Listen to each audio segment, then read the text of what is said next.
Long-distance relationships are especially tough because you have to almost exclusively rely on communication to keep your bond strong, and that may require more work than the average relationship.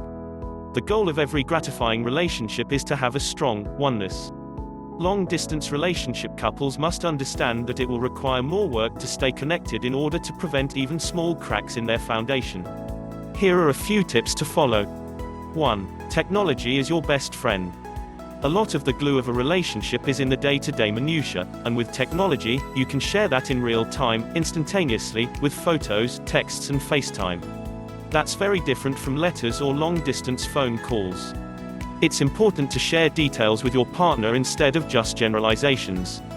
For example, don't just say, "I went to this dinner and had a great time."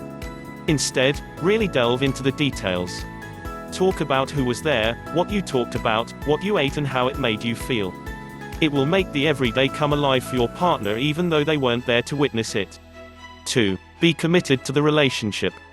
This applies to everyone involved in long-distance relationships, but is particularly true for people pursuing long-distance relationships in college. It's important to know that you're truly committed to a person before wasting precious time. If you're in college, really truly think about if you love this person, and if they're worth foregoing being single in college. The importance of being single in college is that you get to experiment and test the waters to determine what you really want and need in a relationship. 3. Set an end date. While long-distance love can be a great thing for a finite time, eventually you probably want to be in the same place as your partner. It helps both parties to know when that will happen. It's hard being apart, so you both have to be equally committed to the relationship and be on the same page about how long this situation will last, and what the plan is for eventually living in the same place. 4. Do stuff together even though you're apart. Just because you aren't physically in the same place doesn't mean you can't have fun together. Plan a movie night together via Skype where you can watch the same movie even when you're in different places.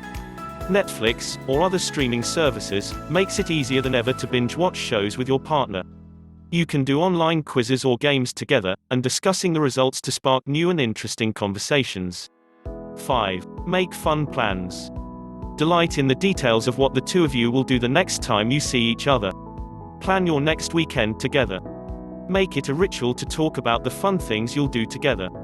Maybe you can decide that every night you're together, you'll try new restaurants instead of going to the same places. This will create something that both partners can look forward to. Both of you can do scheduling, good night video calls, when you're both your places in order to create a sense of going to bed together. 6. Be confident in your relationship. Insecurity can lead to one partner checking in on the other one too often.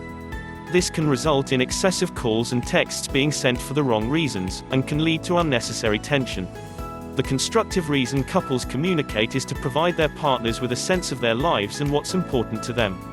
When the communication is hijacked by insecurity, the anxious partner will not be reassured, and the other partner will be turned off by the constant checking. The frequency of interaction in couples separated by distance needs to correlate to the same parameters of interaction when both are at home. It needs to be at a level agreeable to both parties.